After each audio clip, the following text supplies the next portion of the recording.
escuchando bastante el tema de cuáles son las líneas que sigue el Plan Maestro de Fiscalización del Servicio de Administración Tributaria para este ejercicio fiscal. Y entre uno de los aspectos que hemos estado resaltando es el énfasis especial que hace la autoridad en cuanto hace al uso de inteligencia artificial, en cuanto hace al uso de los sistemas y de todas las tecnologías de la información.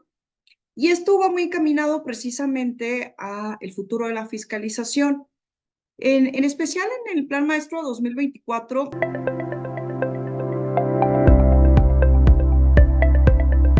hemos estado analizando cómo ha venido evolucionando el histórico de recaudación del Servicio de Administración Tributaria, el cual sobre todo en lo que hace al ejercicio fiscal de 2022 y 2023 hubo un incremento importante en la recaudación.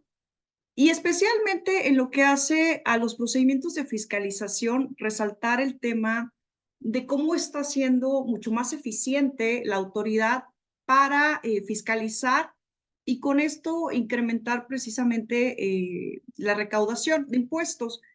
Fíjense, por cada peso invertido en actos de fiscalización, en lo que hace a 2023, se multiplicaron o se lograron 147 pesos recaudados.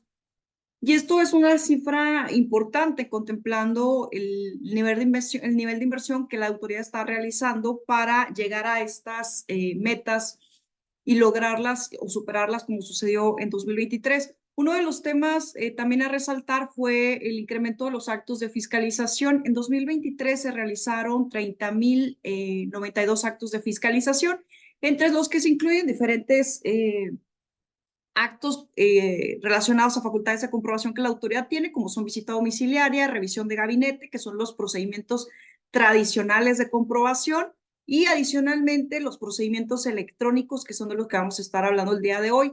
Resaltando nada más para 2024, la meta de recaudación que persigue el órgano tributario es del 6.1%. Y adicionalmente,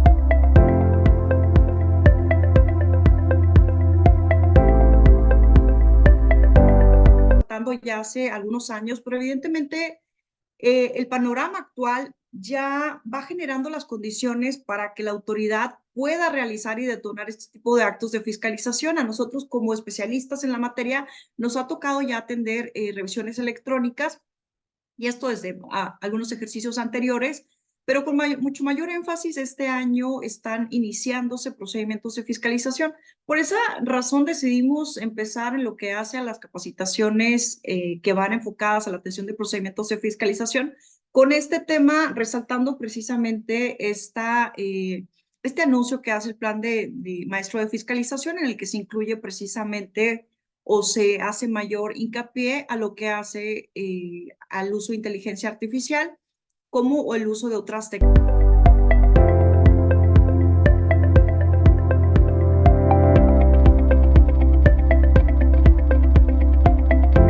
El tema de las auditorías electrónicas ya platicaba que es un procedimiento creado con la reforma estructural del 2014 y que como todos los demás o los otros procedimientos de fiscalización tiene como intención el realizar precisamente una auditoría para comprobar el cumplimiento de las obligaciones fiscales o aduaneras.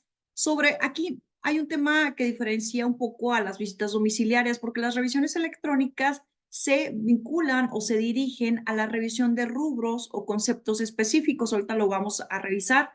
Y todo el procedimiento se lleva a través de los medios electrónicos, que como saben, el canal oficial de comunicación con la autoridad, pues es el buzón tributario. Entonces, este procedimiento se lleva 100% a través del buzón tributario y tiene muchas aristas que lo hacen muy diferente a los procedimientos tradicionales con los que hemos estado conviviendo siempre en lo que hace a la atención de la fiscalización o de actos de fiscalización por parte de la autoridad. Reiterar en el tema de precisamente el mundo actual, sobre todo resaltar en lo que hace a la situación actual en materia de nuestro sistema tributario y sobre todo las herramientas con las que cuentan las autoridades, con las que cuenta el SAT. Es precisamente lo que ya hablábamos, el reprocesamiento de la información que ahora se hace con mucho más, con herramientas muy poderosas y sobre todo teniendo mayores insumos muy robustecidos de información que tiene hoy por hoy la autoridad para poder revisar de manera inmediata y sobre todo generando una fiscalización en menor tiempo. La intención también, uno de los objetivos del plan de fiscalización 2024 es incrementar precisamente el universo de contribuyentes fiscalizados. Alrededor de 19 millones de contribuyentes existen para fiscalizar en México y se fiscaliza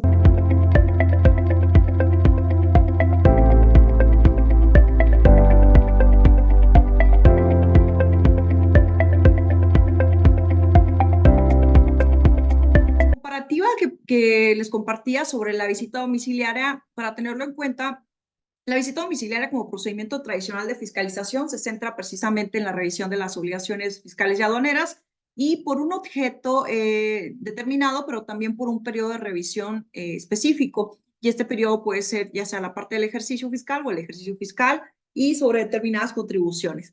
En revisiones electrónicas, este procedimiento se centra a rubros o conceptos específicos y esto puede ser, por ejemplo, la revisión solo de un impuesto, la revisión solo de un periodo, la revisión solo de un grupo de operaciones o la revisión de algún rubro de inconsistencias, como pudiera ser solo los Incoterms, revisar inconsistencias relacionadas con la declaración de algún dato en lo que hace, ya sea en materia fiscal o en materia de comercio exterior, en declaraciones o pedimentos. Y sobre esto se centran las revisiones y provoca también que pueda ser mucho más ágil el procedimiento. Ya comentaba los plazos en la diferencia que hay que tomarlo mucho en cuenta porque visitas domiciliarias tiene precisamente por regla general un plazo de 12 meses para concluir, más 6 para emitir la resolución. Y en revisiones electrónicas el plazo máximo es de 6 meses, por regla general 3 meses y mínimo 15 días. Y aquí es donde hay que tener mucha atención porque nos ha tocado que empresas han recibido un procedimiento de revisiones electrónicas y por el desconocimiento del tipo de procedimiento hicieron caso omiso a la notificación inicial y bueno, ya como lo vamos a revisar ahorita, da como resultado una resolución definitiva. Ahora, la forma de notificación también varía entre los procedimientos tradicionales, puesto que la visita domiciliaria se lleva ya, como lo platicábamos, y es un requisito indispensable en el domicilio fiscal del contribuyente. Y por otra parte, las revisiones electrónicas se llevan siempre en buzón tributario. Con esto la autoridad resuelve mucho de las causas que tenían dilatorias o que se presentan hasta el día de hoy para poder llevar de manera efectiva los procedimientos de fiscalización. ¿Qué sucede en la práctica? La autoridad programa un acto de fiscalización, visita domiciliaria, se verifica normalmente el domicilio fiscal del contribuyente para confirmar que se encuentra en el domicilio registrado ante el Registro Federal de Contribuyentes. Y si no se localiza al contribuyente o si no se identifica el domicilio fiscal, pues ahí ya hay una causa dilatoria para poder llevar ese procedimiento programado de fiscalización. Ni se diga cuando, estando en ejercicio de facultades de comprobación, el contribuyente desaparece sin dar aviso, etc. Entonces, todas esas causas dilatorias a las que se ha enfrentado la autoridad para poder hacer efectivo un resultado en estos procedimientos que son tan prolongados, pues evidentemente se ve resuelta con las revisiones electrónicas. ¿Por qué? Porque ya el domicilio del contribuyente al cual se le va a notificar es el buzón tributario. Y ahí no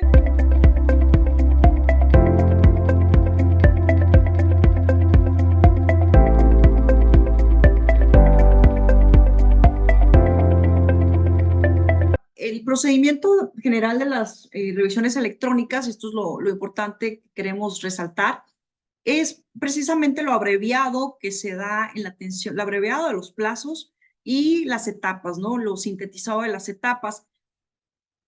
El contribuyente, al ser sujeto a una revisión electrónica, porque ya veíamos, hubo un antecedente donde la autoridad ya construyó una minería de la información, ya hizo una explotación de la información sobre el comportamiento fiscal o aduanero del contribuyente y determinó esas posibles irregularidades o incumplimientos. Entonces, con esto, la autoridad genera ya una notificación a buzón tributario, pero ojo, esta primera notificación es una resolución provisional y preliquidación. Y de ahí es lo importante de la debida atención del procedimiento desde la primera notificación, porque aquí el procedimiento no inicia como lo platicábamos en la revisión electrónica o la revisión de gabinete con una orden que luego nos notifican y luego inicia ese proceso donde la autoridad inicia generando solicitudes de información y pues vamos y venimos, ¿no? Entregando y la autoridad sigue gestionando. Aquí la autoridad ya inicia con una preliquidación para quienes están familiarizados con los procedimientos de revisión de gabinete. eh, Esto significaría un oficio de observaciones. Para visita domiciliaria significaría una última acta parcial.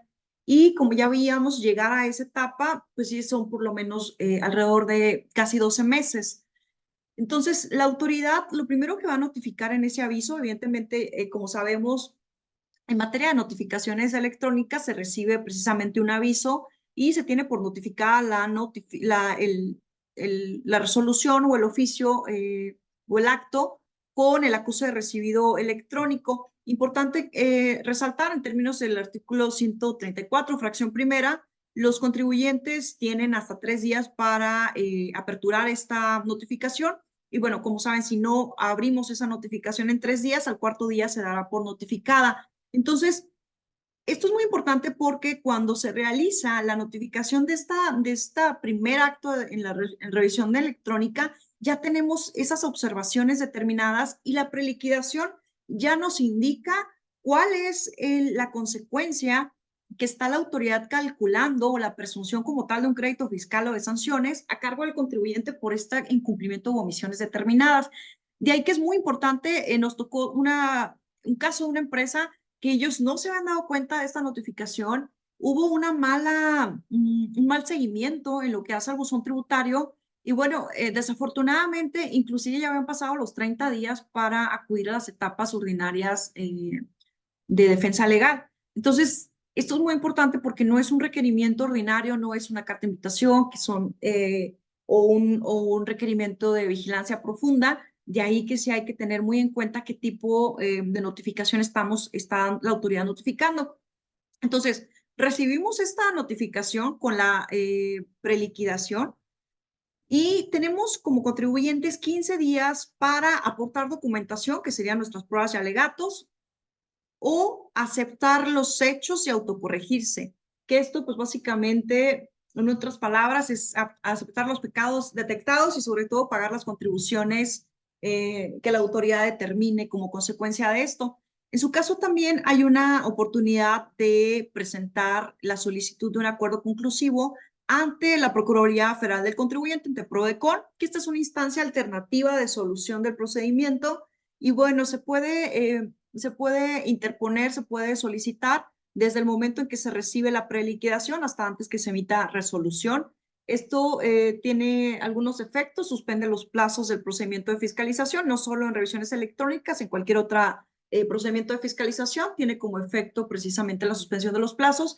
Y la intención del acuerdo conclusivo no lo voy a abordar aquí con todas sus etapas, pero pues finalmente va a ser que a través de este tercero que intermedia dentro del procedimiento entre el SAT y el contribuyente, se pueda llegar a un acuerdo, ya sea de pago de contribuciones o bien donde se deje sin efectos por parte de la autoridad las presunciones que se hubieran determinado. Para eso hay que presentar evidentemente soportes adecuados para poder tener éxito en este tipo de instancias. Y bueno, lo vamos a ver en una ocasión en lo que hace a la capacitación de medios de defensa legal. Pero bueno, es una de las opciones que también se pueden llevar a cabo en estos 15 días. Ahora, en ciertos casos, la autoridad, una vez transcurridos estos 15 días, puede realizar un segundo requerimiento o puede también realizar una compulsa a terceros para comprobar precisamente o confirmar la información que el contribuyente está aportando. Y bueno, si esto sucede o no, la autoridad tiene un plazo máximo de 40 días para emitir la resolución. Y esto ahorita lo voy a referir con un diagrama, pero básicamente notar aquí el tema de lo resumido que es la resolución, ¿no? Y sobre todo, ya lo debieron de haber notado, la importancia de poder atender de manera oportuna esa primera notificación por parte de la autoridad. que no se nos pase evidentemente esos 15 días que tenemos para aportar pruebas, ¿no? O en su caso también, en el caso de que la empresa determine autocorregirse, pues también evidentemente le puedo hacer dentro del plazo. Ahora, en la notificación en buzón tributario para que lo identifiquemos. Y este es el diagrama, ¿no? Esto es lo que ya les platicaba, grandes rasgos del procedimiento. Como les platicaba, la autoridad hace una confronta de la información. Por ahí vamos a ver al final una programación, cómo la autoridad programa este tipo de procedimientos y en base a qué. Pero básicamente hace esta confronta entre las declaraciones del contribuyente, su contabilidad electrónica, los estados de cuenta bancarios, que son insumos de información muy importantes para la autoridad y que se proveen por parte precisamente, en su caso, de la Comisión Nacional Bancaria. Y bueno, con toda esta confronta que anteriormente la autoridad hace a detonar un acto, genera ya esa presunción o ese indicio de incumplimiento por parte del contribuyente. Ya platicábamos por un concepto, un rubro específico, y detona el acto, notifica la preliquidación. A partir de aquí, ya platicábamos, se tienen 15 días para desvirtuar o para aceptar la liquidación. Caso en el cual aceptamos la liquidación, tendríamos una reducción en las multas al 20%, y esto significaría pagar, ¿no?, las contribuciones que derivaron como consecuencia del incumplimiento determinado.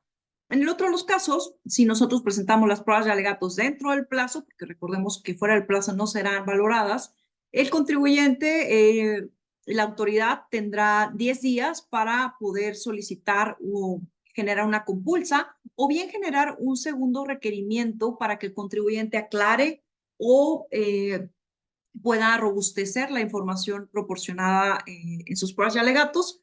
A partir de esto, vencidos estos plazos, la autoridad tendrá 40 días para emitir resolución. Y esta resolución se va a notificar vía también buzón tributario. Recordemos, en todos los procedimientos de fiscalización y en todas aquellas resoluciones definitivas donde ya se determina a cargo del contribuyente un crédito fiscal o una sanción, la imposición de alguna sanción, se tienen 30 días hábiles para poder interponer los medios de defensa legal. Entonces, dentro de esos 30 días, tenemos el plazo para acudir a las instancias de impugnación ordinarias, como lo son recurso de revocación, juicio de nulidad y amparo directo, y poder inconformarnos contra la determinación que en su caso hubiera hecho este órgano fiscalizador, el SAT.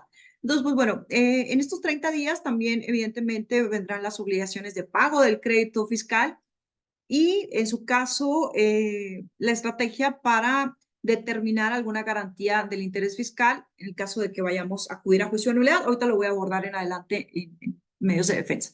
Pero bueno, entonces aquí esto es lo que sería revisiones electrónicas en lo que hace el procedimiento. Y les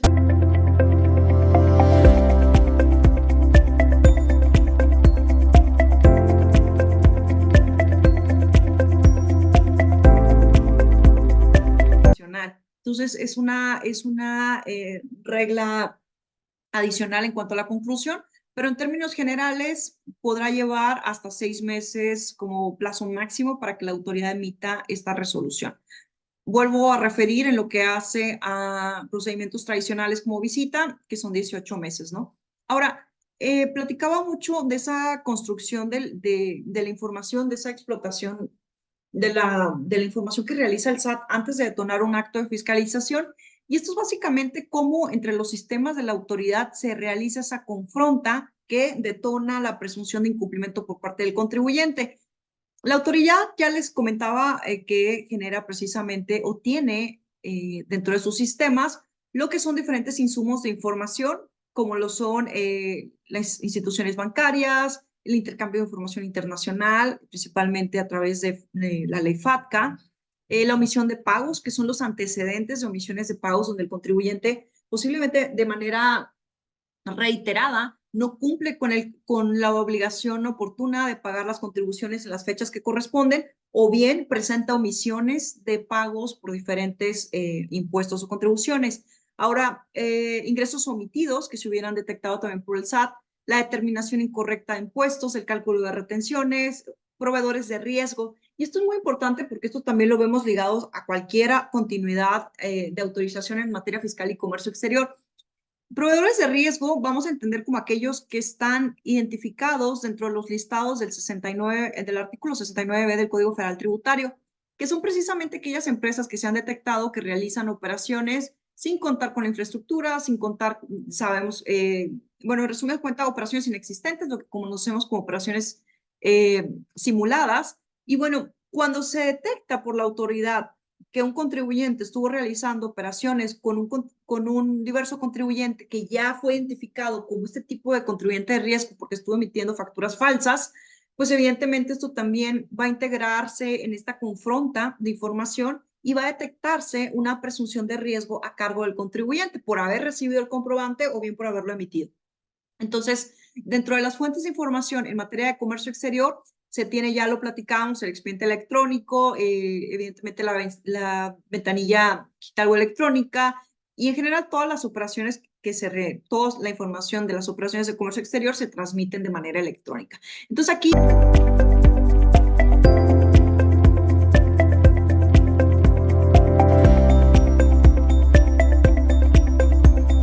el contribuyente como tal en nuestro sistema jurídico tributario tiene la oportunidad de acudir a los tribunales para inconformarse con aquellas determinaciones que la autoridad realiza a su cargo, con la determinación de contribuciones y créditos fiscales, imposición de sanciones, y pues básicamente las oportunidades de defensa en nuestro sistema son 3 instancias, pero previo a eso resaltar que en cualquier procedimiento administrativo, nosotros siempre lo resaltamos bastante, es el tema, creo que la mejor oportunidad para tener una defensa y un resultado adecuado en la etapa administrativa sin tener que llegar a un crédito es esa etapa de pruebas y alegatos, donde el contribuyente, cuando sí presenta pruebas suficientes y sí presenta soportes capaces de desvirtuar las irregularidades, pues no concluye con un resultado, una determinación de crédito fiscal. Eso lo vivimos mucho, lo hemos vivido durante más de 12 años en casos de éxitos con diferentes empresas y con diferentes precisamente tanto en materia fiscal y en materia aduanera, pero pues bueno, resaltando siempre, ¿no? Yo considero que la mejor defensa es la que se implementa en procedimiento administrativo y que evidentemente la mejor defensa es esa que nos permite no llegar a juicios, ¿no? Pero bueno, cuando ya hay ese resultado inevitable de que tenemos una determinación de crédito fiscal, tenemos 3 instancias, ya lo comentaba, el recurso administrativo de revocación. Este recurso es un recurso optativo, se puede promover como primera instancia o bien podemos acudir de manera directa a la segunda instancia, que es juicio de nulidad. Pero en la práctica, bueno, la recomendación y el recurso administrativo de revocación tiene algunas ventajas, si bien lo resuelve el propio Servicio de Administración Tributaria a través de sus áreas jurídicas. Es un recurso que se presenta a través de buzón tributario, igualmente dentro de los 30 días hábiles siguientes a la notificación de la resolución. Y una de las ventajas que sí vemos en el recurso es que no hay esa obligación de garantizar el crédito fiscal o pagarlo. Entonces, durante la tramitación de este recurso, no, el contribuyente no tendrá como tal a cargo esa obligación de pagar el crédito. Y digo obligación porque al final de cuentas, ahorita lo voy a comentar, las consecuencias que se acarrean, ¿no? Al final de cuentas, ya con una determinación de crédito. Y bueno, podemos tener esa facilidad que durante el plazo o la etapa de recurso administrativo de revocación dura alrededor de 4 meses en resolverse. Entonces, tenemos todos esos 4 meses para planear precisamente si se va a optar por una garantía, un medio de garantía del interés fiscal, o bien si se va a pagar el crédito, caso en el cual aquellos contribuyentes que realizan el pago del crédito determinado o las contribuciones, una vez obteniendo una sentencia o resolución favorable en alguna de estas instancias, puede recuperar la cantidad pagada como a través de una solicitud de pago del indebido y bueno, como soporte con la sentencia que precisamente declare sin efectos o nula la resolución determinante. Y bueno, si se opta por eso en primera instancia y de no obtenerse resolución favorable al contribuyente, la resolución favorable que se busca en las 3 instancias es que se declare nulo, que se deje sin efectos esa resolución emitida por la autoridad en la que se determina la sanción o se determina el crédito fiscal o se impone la multa. Y con esto, pues evidentemente, ya una vez dejado sin efectos o declarado nulo, deja de surtir sus efectos a cargo del contribuyente y ya no tiene el contribuyente la obligación de pago, ¿no? De ese crédito. Entonces, ese es el resultado que se busca en cualquiera de estas instancias. En juicio de nulidad, este juicio igualmente se tienen 30 días hábiles para promoverlo, ya sea una vez que se emita el recurso administrativo de revocación, la resolución a este recurso y que no sea favorable al contribuyente, o bien de manera directa desde que se emite o determina el crédito fiscal. El juicio de nulidad se promueve ante el Tribunal Federal de Justicia Administrativa, es un tribunal autónomo y tiene como objetivo precisamente también el poder, bueno, por una parte, revisar, sobre todo hacer una confirmación de la legalidad de la resolución emitida por la autoridad y en caso de que se detecten razones o inconsistencias o cuestiones de ilegalidad, el tribunal estará declarando la nulidad de esa resolución, lo cual significaría una resolución, una sentencia favorable al contribuyente, y es lo que se buscaría en el juicio de nulidad. En el caso de que no se obtenga juicio de nulidad y el tribunal confirme la validez, confirme que la resolución fue emitida apegada a la legalidad, apegada a derecho, se tendrá todavía una tercera instancia para el contribuyente, que es el juicio de amparo directo, y este se promueve ante los tribunales colegiados del Poder Judicial de la Federación. Igualmente tiene como objeto hacer una revisión de la sentencia emitida y como resultado final, pues llegar a esa resolución que permita dejar sin efectos o eliminar, por decirlo otras palabras, el crédito fiscal determinado por la autoridad. Aquí resalto